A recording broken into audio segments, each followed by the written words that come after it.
श्री कृष्ण ने उन आत्मा पुराने शरीर को ठीक उसी तरह छोड़ देती है जैसे कि मनुष्य अपने पुराने कपड़ों को उतारकर नए कपड़े धारण कर लेता है। परिवर्तन इस संसार का नियम है। कल जो किसी और का था आज वो तुम्हारा है एवं कल वो किसी और का होगा। आत्मा न तो जन्म लेती है, न कभी मरती है और न ही इसे कभी जलाया जा सकता है, न ही पानी से गीला किया जा सकता है।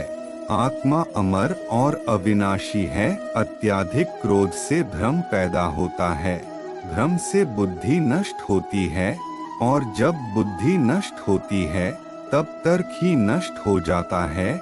जब तर्क नष्ट होता है तब व्यक्ति का पतन हो जाता है। अप्राकृतिक कर्म बहुत ज्यादा तनाव पैदा करता है। उससे मत डरो जो कि वास्तविक नहीं है और ना कभी था और ना कभी होगा। जो वास्तविक है वो हमेशा था और उसे कभी नष्ट भी नहीं किया जा सकता है। तुम उसके लिए शोक करते हो जो शोक करने के योग्य ही नहीं होते और फिर भी ज्ञान की बातें करते हो। बुद्धिमान व्यक्ति ना तो जीवित और ना ही कभी मृत व्यक्ति के लिए शोक करते हैं। जो भी मनुष्य अपने जीवन के आध्यात्मिक ज्ञान के चरणों के लिए दृढ़ संकल्पों में स्थिर हैं, वह सामान्य रूप से कठोर संकटों को भी आसानी से सह न कर सकते हैं और निश्चित तौर पर ऐसे व्यक्ति खुशियां और मुक्ति पाने के पात्र होते हैं। धरती पर पाप का अंत करने के लिए भगवान विष्णु के 8वें अवतार में जन्मे श्री कृष्ण ने महाभारत के युद्ध में अर्जुन के द्वारा पूरे जगत को ज्ञान दिया।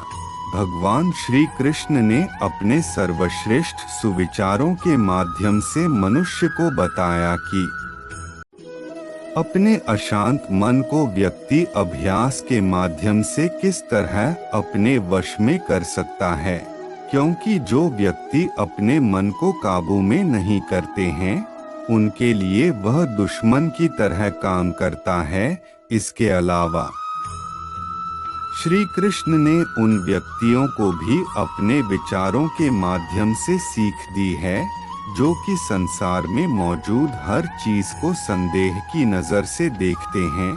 उनके लिए श्री कृष्ण ने अपने विचारों में कहा है कि हमेशा संदेह और शक करने वाले व्यक्ति के लिए खुशी ना तो इस लोक में है और ना ही कहीं और है। इसलिए मनुष्य को अपने संदेह की प्रवृत्ति छोड़ देना चाहिए। इसके अलावा भी भगवान श्री कृष्ण के कई ऐसे सर्वश्रेष्ठ सुविचार हैं जिन्हें अगर वास्तव में कोई व्यक्ति अपने जिंदगी में उतार ले तो उसका जीवन सफल हो सकता है। इसके साथ ही भगवान श्री कृष्णा के द्वारा बताए गए कई ऐसे उपदेश हैं जिन्हें आपके दोस्तों, मित्रों और करीबियों को भी अपने जीवन में सही मार्ग पर चलने की सीख मिलेगा। भगवान या परमात्मा की शांति सिर्फ उनके साथ ही होती है जिसके मन और आत्मा दोनों में एकता हो, जो इच्छा और क्रोध से पूर्ण रूप से मुक्त हो एवं जो अपने अंदर की आत्मा को सही मायने में जानता हो।